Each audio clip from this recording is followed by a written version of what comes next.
అందరికీ నమస్కారం. శ్రీ విష్ణు రూపాయ నమశివాయ. శ్రీ సత్యసాయి జిల్లా కాద్రి పట్టణంలో వెలిసిన శ్రీమద్ కాద్రి లక్ష్మీ నరసింహస్వామి వారి క్షేత్రస్థల మహత్యం గురించి తెలుసుకుందాం. ఆంధ్రప్రదేశ్ జగత్ ప్రసిద్ధిగాంచిన నవనారసింహస్వామి క్షేత్రములలో శ్రీమద్ కాద్రి లక్ష్మీ నరసింహస్వామి క్షేత్రం ఒకటి. బ్రహ్మాండ పురాణంలో రుద్రనారద సంవాదమున కాద్రి మహత్యం 13 అధ్యాయములుగా ఈ క్షేత్ర మహిమ వర్ణింపబడి ఉన్నది. ఇందు శ్రీ స్వామివారు అర్చస్వరూపంన వేంచేసి భక్తుల పాలిట కామధేనువై కొంగు బంగారమై వెలిసి ఉన్నారు. ఈ దేవస్థానము అర్జునుడు తపస్సు చేసిన మద్దిలేరు వాగుగట్టున వెలిసి ఉన్నది. శిలాశాసన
లక్ష్మీ నరసింహస్వామి సన్నిధి, నమ్మిన భక్తులకెల్లా ఇదియే పెన్నిది.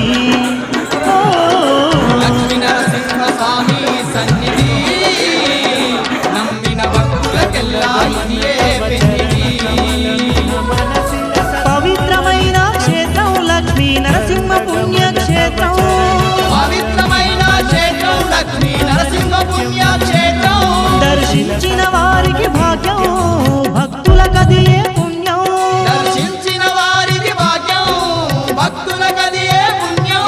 ఇది మహిమ గల్ల నరసింహుని కోవెలా, కోటి కాంతులతోని మెరిసే తలతల. లక్ష్మీ నరసింహస్వామి సన్నిధి, నమ్మిన భక్తులకెల్లా ఇదియే పెన్నిది.